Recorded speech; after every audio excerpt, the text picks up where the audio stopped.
ओम शांति। आज है 14 अगस्त 2026 के बाबा के अनमोल मधुर महावाक्य। आज की मुरली से पहले गीत बजा है, मुखड़ा देख ले प्राणी जरा दर्पण में। तो आज की बाबा की मुरली है आत्मनिरीक्षण पर। बाबा कहते हैं अपनी अवस्था को देखना है कि मेरी अवस्था कैसी है। कर्मातीत अवस्था के नजदीक कितना पहुंचे हैं, कितना हमने अपना खाता जमा किया है। साथ ही साथ बाबा कहते हैं ये भी जांच करनी है कि अपनी देही अभिमानी अवस्था कहां तक रहती है। तो आज की बाबा की मुरली में जैसे पूरा अवस्था को श्रेष्ठ बनाने के ऊपर अटेंशन खिंचवाया गया है। बाबा कहते तुम्हें सावधान होना है, अपनी अवस्था को कभी गिरने नहीं देना है, लेकिन अवस्था हमेशा चढ़ती कला की ओर ही रहे, श्रेष्ठ पुरुषार्थ करते रहे। कोई भी फिक्र नहीं करना है, फिक्र से फारिग होना है। देह अभिमान है तो समझो कि अवस्था कच्ची है। इसीलिए बाबा कहे तुम बच्चे श्रेष्ठ पुरुषार्थ करो, बाबा के मददगार हो। तुम्हें इस शरीर की भी संभाल करनी है, लेकिन साथ में कर्मातीत अवस्था भी बनानी है। तो सुनते हैं आज के बाबा के अनमोल मधुर महावाक्य। ओम शांति। मीठे बच्चे, रोज अपने आप से पूछो कि मैं आत्मा कितना शुद्ध बना। जितना शुद्ध बनेंगे उतना खुशी रहेगी, सेवा करने का उमंग आएगा। तो पहली निशानी बताई बाबा ने, जितना जितना आत्मा शुद्ध होती जाएगी खुशी रहेगी और सेवा करने का भी उमंग आएगा। आज की मुरली से प्रश्न है, हीरे जैसा श्रेष्ठ बनने का पुरुषार्थ क्या है? उत्तर है, देही अभिमानी बनो, शरीर में जरा भी मोह न रहे, फिक्र से फारिग हो, एक बाबा की याद में रहो। यही श्रेष्ठ पुरुषार्थ हीरे जैसा बना देगा। अगर देह अभिमान है तो समझो अवस्था कच्ची है।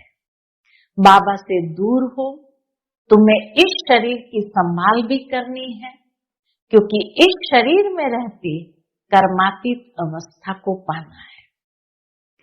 आज की मुरली से पहले गीत बजा है, मुखड़ा देख ले प्राणी जरा दर्पण में।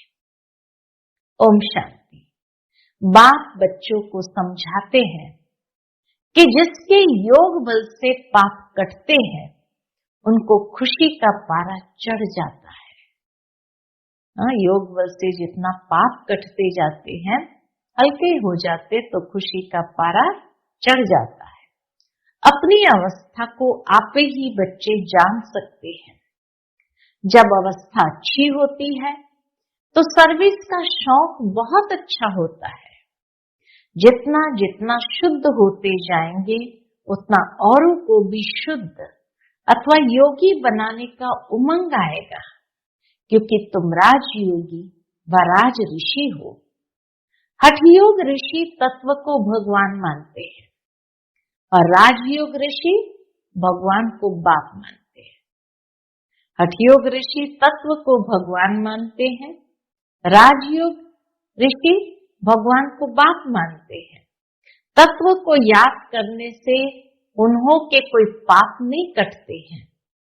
तत्व के साथ योग लगाने से कोई बल नहीं मिलता, न पाप कटते हैं न कोई बल मिलता है। कोई भी धर्म वाले योग को जानते ही नहीं है, इसलिए कोई भी सच्चा योगी बन वापस नहीं जा सकते। अभी तुम बच्चे अपनी अवस्था खुद भी जान सकते हो। आत्मा जितना बाप को याद करेगी उतना खुशी होगी।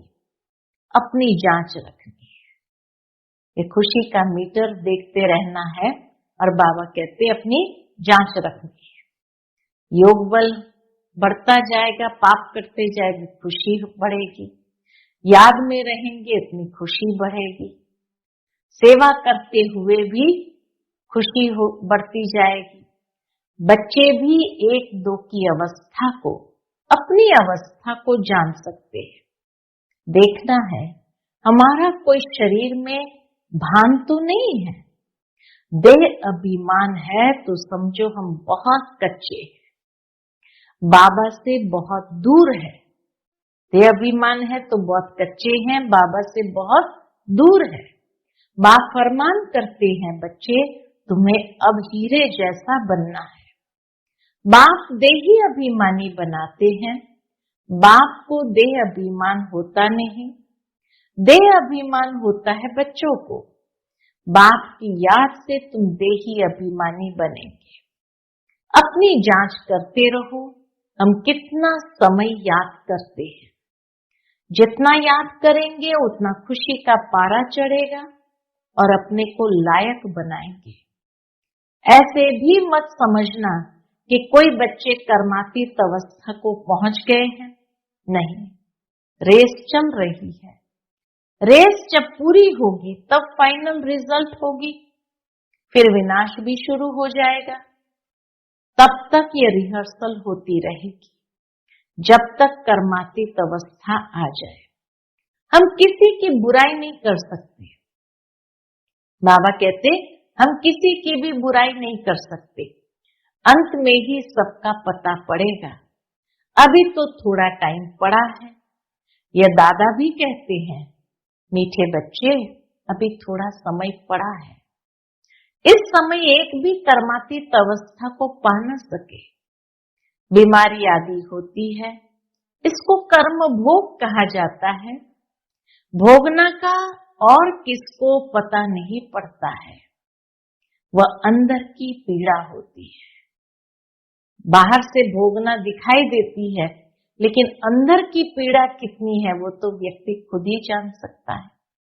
अभी एक रस अवस्था किसी की बनी नहीं है।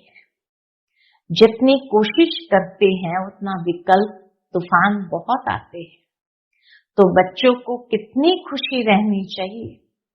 विश्व का मालिक बनना कोई कम बात है क्या? मनुष्य शाहूकार है, बड़े बड़े बंगले हैं तो खुशी रहती है क्योंकि सुख बहुत है। अभी भी तुम बाप से अथाह सुख लेते हो, जानते हो बाबा से हम राजाई लेंगे। शांति में इतना खुशी नहीं होती। शांति धाम में बैठे हैं या शांति में है तो इतनी खुशी नहीं होती जितना धन में खुशी होती है। सन्यासी घर बार छोड़ जाए जंगल में रहते थे, कभी पैसा हाथ में नहीं रखते थे, सिर्फ रोटी लेते थे। अभी तो कितने धनवान हो गए हैं। सबको पैसे की चिंता बहुत है। वास्तव में राजा को प्रजा का ऊना रहता है, इसलिए लड़ाई का सामान रखते हैं।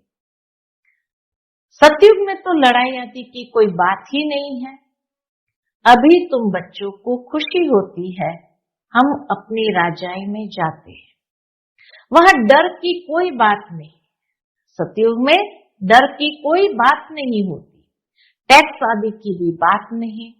ये शरीर की फिक्रात यहाँ रहती है। गाया जाता है, फिक्र से फारिग इंदा स्वामी सतगुरु।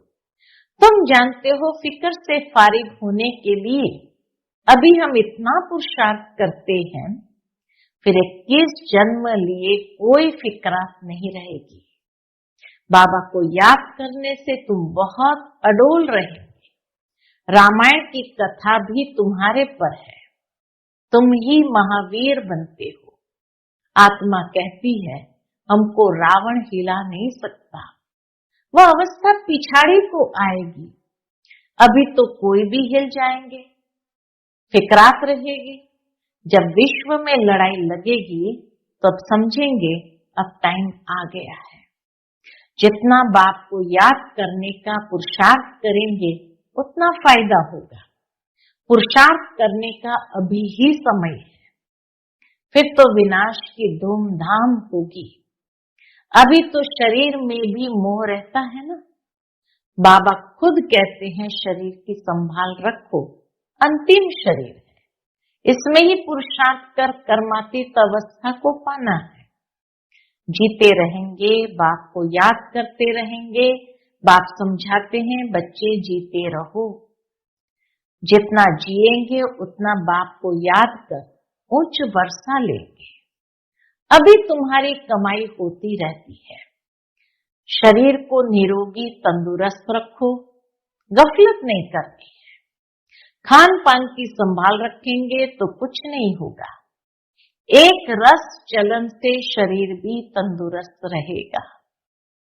कितना बाबा डाउन टू अर्थ एकदम प्रैक्टिकल बात करते हैं कि बच्चे शरीर की संभाल जरूर रखो, लेकिन उसमें फंसो नहीं, क्योंकि इसी शरीर से पुरुषार्थ करना है, अपनी अवस्था श्रेष्ठ बनानी है।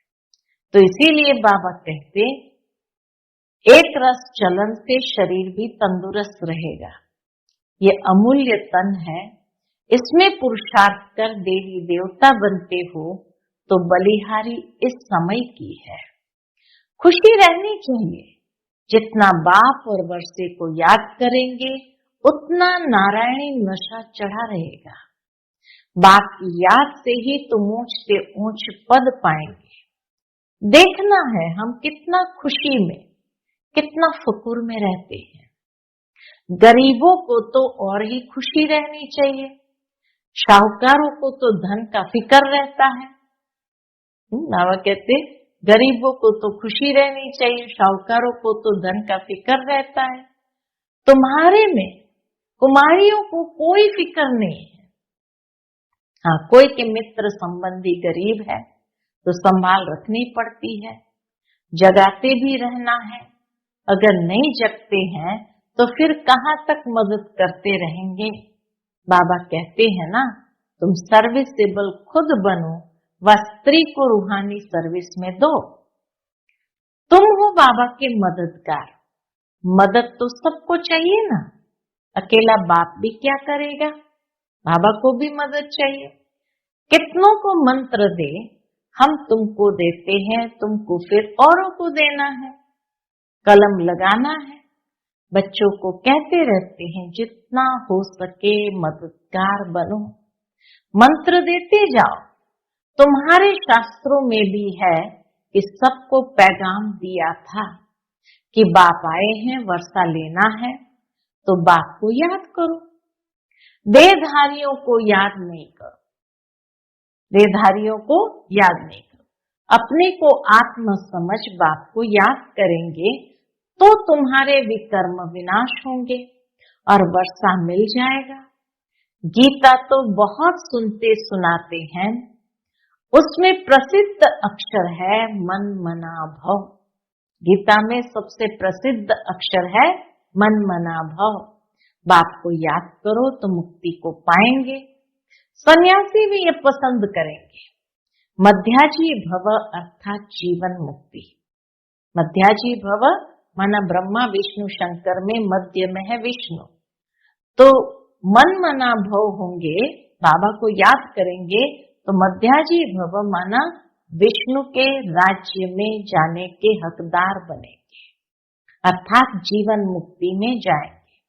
बच्चे बाप के बनते हैं तो बाप कहते बच्चे तुम्हारी आत्मा पतित है, पतित चल नहीं सकेंगे। ये समझने की बातें हैं।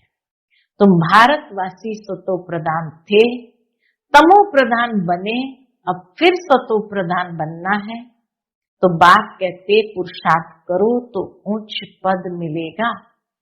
भक्ति तो जन्म जन्मांतर करते आए हो, तुम जानते हो पहले पहले अव्यभिचारी भक्ति शुरू हुई। अभी कितनी व्यभिचारी भक्ति है। शरीरों की भी पूजा होती है, वह है भूत पूजा। पंचभूतों का बना ये शरीर, उसकी पूजा करेंगे तो उसको कहेंगे भूत पूजा। देवताएं फिर भी पवित्र है, परंतु इस समय तो सब तमो प्रधान है, तो पूजा भी तमो प्रधान होती जाती है। अभी बाप को याद करना है, भक्ति का अक्षर कोई नहीं बोलना है। हाय राम। बाबा कहते ये अक्षर नहीं बोलना है, यह भी भक्ति का अक्षर है। ऐसे कोई पुकार नहीं करनी है, इसमें कुछ भी उच्चारण करने की बात नहीं। ओम शांति भी घड़ी घड़ी नहीं कहना है। शांति माना अहम आत्मा शांत स्वरूप है, सो तो है ही, इसमें बोलने की बात नहीं रहती है। दूसरे कोई मनुष्य को कहेंगे ओम शांति, वह तो अर्थ जरा भी नहीं समझेंगे। वो लोग तो ओम की बड़ी बड़ी महिमा करते हैं, तुम तो अर्थ समझते हो, फिर ओम शांति कहना भी फालतू है। अर्थात जब कोई अर्थ नहीं समझते हैं, उनके आगे ओम शांति कहना, वो तो जैसे हलो हाय की तरह कर देते हैं, तो उसका मर्म नहीं समझा तो ऐसे ही बोल दिया तो फालतू हो गया। हाँ, एक दो से ऐसे पूछ सकते हो कि शिव बाबा की याद में हो, जैसे हम भी बच्ची से पूछता हूं, शिव बाबा भी बच्ची से पूछता है ये किसका श्रृंगार करती हो, बोलती है शिव बाबा के रथ का। यह शिव बाबा का रथ है ना, जैसे हुसैन का रथ होता है ना, घोड़े को श्रृंगार करते हैं, घोड़े का अर्थ नहीं समझते। धर्म स्थापन करने वाले जो आते हैं उनकी आत्माएं पवित्र होती है। पुरानी पतित आत्मा धर्म स्थापन कर न सके।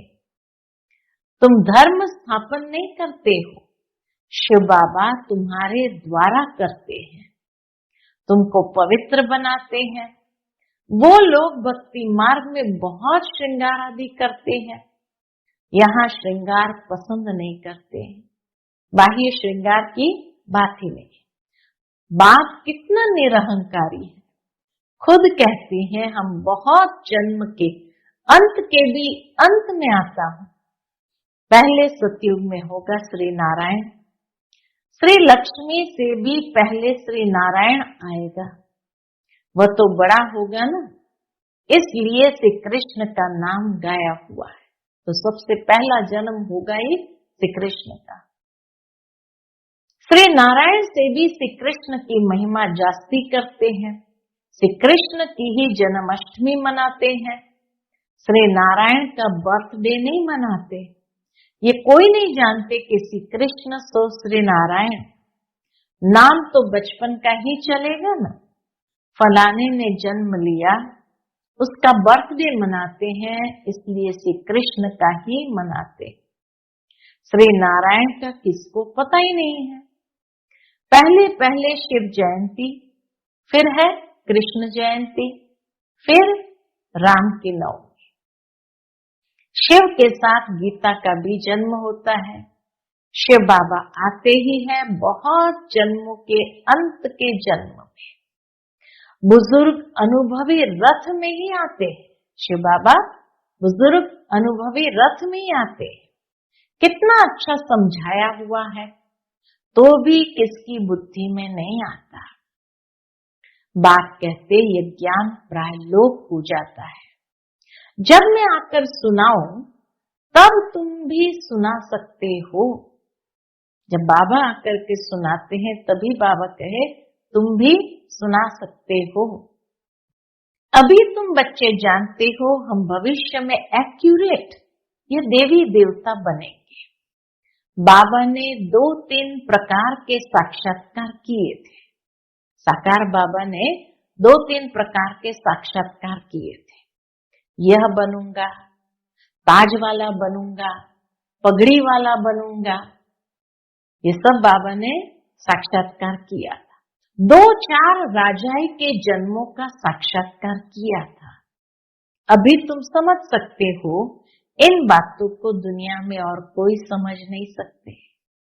हाँ, इतना समझते हैं अच्छा कर्म करेंगे तो अच्छा जन्म मिलेगा। अभी तुम पुरुषार्थ ही भविष्य के लिए कर रहे हो, नर से नारायण बनने का। तुम जानते हो हम यह पद पाएंगे, यह खुशी जास्ती उनको रहेगी। बाबा कहते ये खुशी जास्ती उनको रहेगी जो कर्मातीत अवस्था को पाने का पुरुषार्थ करते रहते होंगे।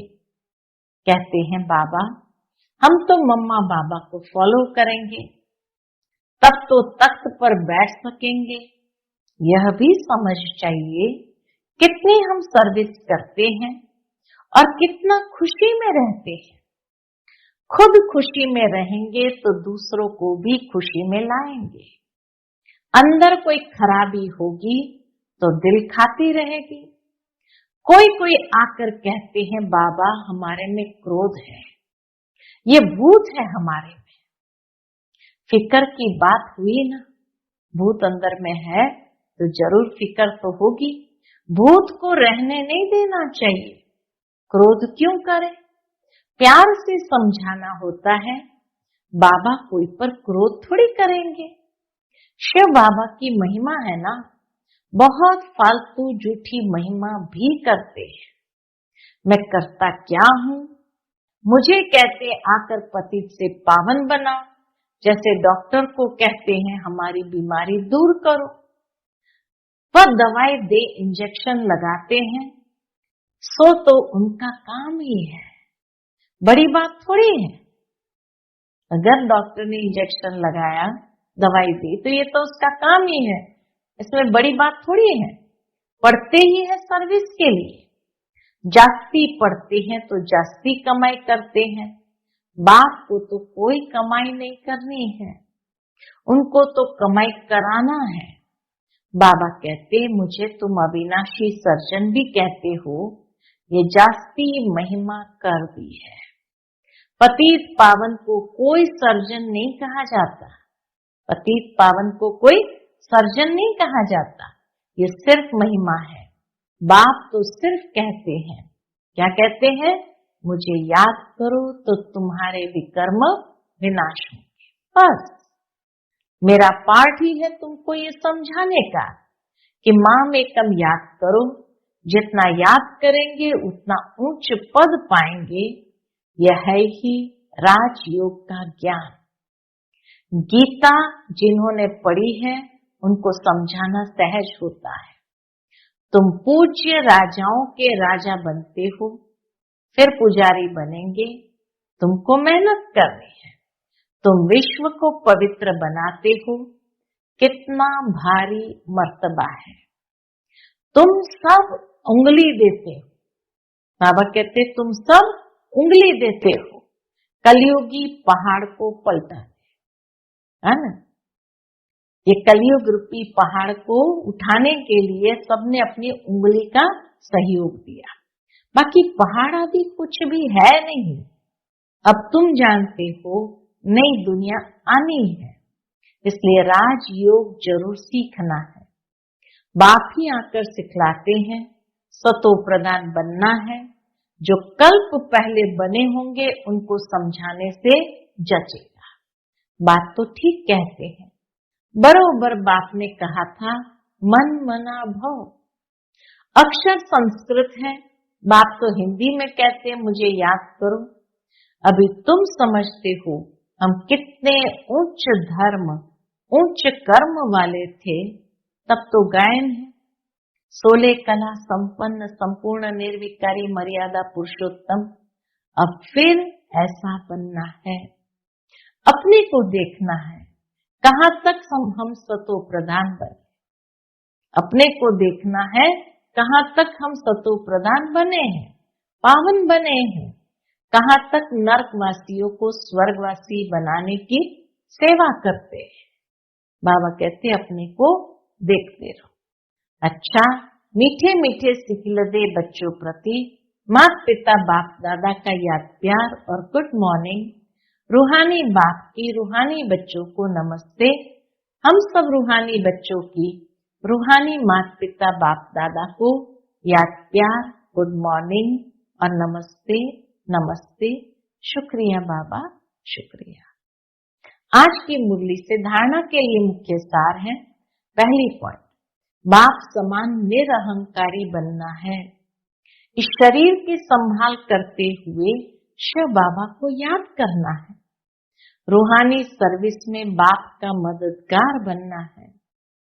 दूसरी पॉइंट, अंदर में कोई भी भूत को रहने नहीं देना है, कभी किसी पर क्रोध नहीं करना है, सबसे बहुत प्यार से चलना है, माता पिता को फॉलो कर तख्त नशीन बनना है।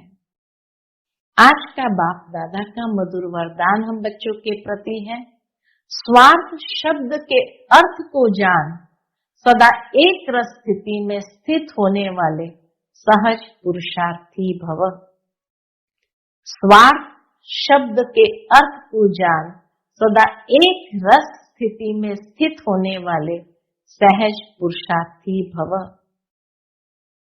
आजकल एक दो में जो लगाव है वह स्नेह से नहीं लेकिन स्वार्थ से है। स्वार्थ के कारण लगाव है और लगाव के कारण न्यारे नहीं बन सकते, इसलिए स्वार्थ शब्द के अर्थ में स्थित हो जाओ, अर्थात पहले स्व के रथ को स्वाहा करो। स्वार्थ स्व अर्थ यानी स्व का रथ स्वाहा करो। यह स्वार्थ गया तो न्यारे बन ही जाएंगे। इस एक शब्द के अर्थ को जानने से सदा एक के और एक रस बन जाएंगे। यही सहज पुरुषार्थ है, यही सहज पुरुषार्थ है। आज का स्लोगन है, फरिश्ता रूप में रहने से कोई भी विघ्न अपना प्रभाव डाल नहीं सकता। फरिश्ते रूप में रहने से कोई भी विघ्न अपना प्रभाव डाल नहीं सकता। आज का व्यक्त इशारा है, अपवित्रता के बीज को भी समाप्त कर संपूर्ण स्वच्छ पवित्र बनो। इसके अंतर्गत बाबा कहते, संपूर्ण पवित्रता आप ब्राह्मणों का श्रृंगार है। सदा श्रृंगार की हुई मूर्त अर्थात सदा पवित्र स्वरूप में स्थित रहे, बेहद की स्टेज पर हीरो पार्ट बजाओ। सदा ब्रह्मचारी अर्थात संकल्प में भी किसी प्रकार की अपवित्रता वृत्ति को चंचल नहीं बनाए। वृत्ति की चंचलता भी रजिस्टर को दागी बना देती है, इसलिए वृत्ति से भी सदा ब्रह्मचारी बनो। अच्छा, ओम शांति।